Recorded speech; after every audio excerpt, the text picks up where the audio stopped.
Hello दोस्तों, मेरे channel पर आपका स्वागत है। तो आज की कहानी है, चलिए सुनते हैं।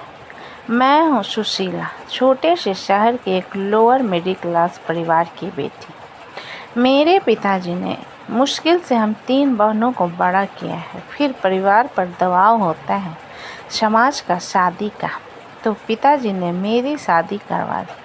शादी हुई, मेरे पति आनंद का घर भी छोटा था। वो भी छोटी सी एक प्राइवेट नौकरी करते थे।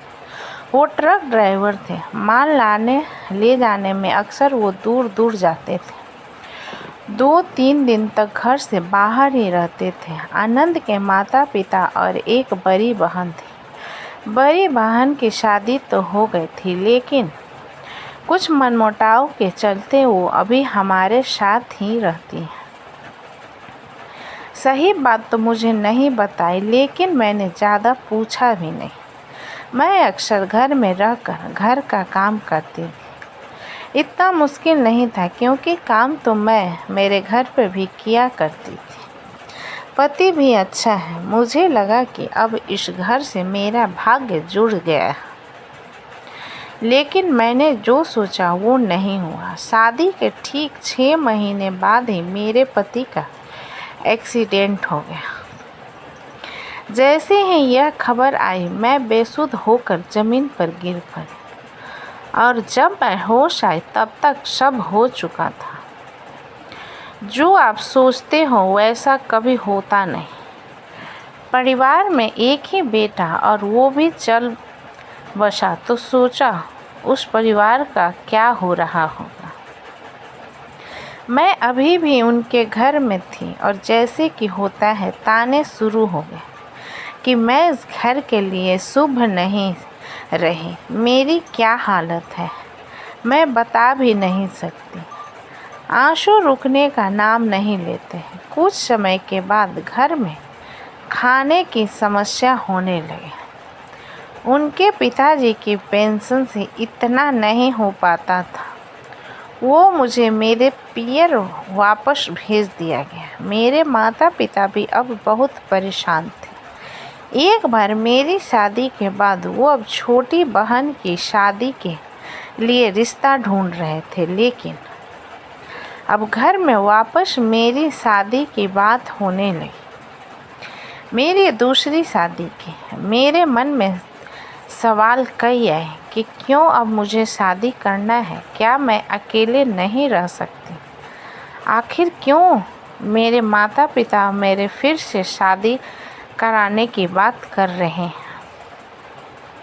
इतनी तो मैं काबिल हूँ कि अपना पेट भर सकती हूँ।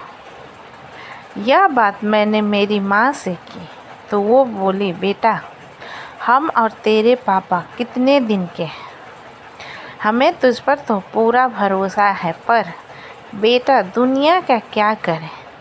माँ की बात मैं पूरी समझी नहीं, लेकिन इतना तो पता है कि माँ बाप हमेशा अपने बच्चों का भला ही सोचते हैं। समाज में बात तो फैल ही गई थी, इसलिए कोई रिश्ता नहीं मिल रहा था। लेकिन फिर मम्मी ने बताया जीवन जी के बारे में। उनकी 7 साल की एक बच्ची है। उनकी पत्नी का भी स्वर्गवास हो गया है। उनकी एक दुकान है। घर में उनके माता पिता और एक बच्ची है। मम्मी मुझे बोली कि बेटा, तू अगर माने तो हम तेरी शादी फिर से इनसे करवा दें।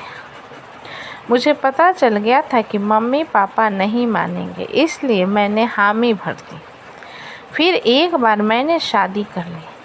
जिंदगी की यह अजीब बात मैंने देखी, जब आप बहुत कुछ सोच कर रखते हो तब वैसा नहीं होता, और जब कुछ नहीं सोचते तब अच्छा होता है। मैंने भी सोच लिया कि मेरी ज़िंदगी में खुशी आएगी नहीं। मैंने सोचा था कि मैं जहाँ जाऊँगी मुझे दुख मिलेगा। यह मानकर ही मैंने शादी की, लेकिन ऐसा नहीं हुआ। जीवन जी के घर में मुझे अजीब सी शांति लगी। बच्ची कीर्ति बड़ी प्यारी थी। जब से मैं आई तब से मुझसे चिपके रहती है। नहीं मम्मी बोल के सास का थोड़ा ख्याल रखना पड़ता है, बीमार रहती है। जीवन जी ने तो अभी तक शायद मेरा चेहरा भी ठीक से नहीं देखा। मैं समझती हूँ अब हम दोनों का एक ही दर्द है, इसलिए मैंने भी उन्हें कुछ कहा नहीं। सिर्फ घर का काम और बच्चे, यही मेरी ज़िंदगी हो गई। समय में बड़े ताकत होती है। समय सबसे बड़ा मरहम है, धीरे धीरे सब कुछ ठीक करता रहता है। जाने वाले याद तो आते हैं, लेकिन समय फिर हमें भरता रहता है। मेरी दूसरी शादी को अब 2 साल हो गए हैं और मेरी 2 बहनों की शादी अब होने वाली है। अब वो भी उभर रहे हैं। ज़िंदगी फिर पटरी पर आ रही है, हंसी चुपके से आ रही है।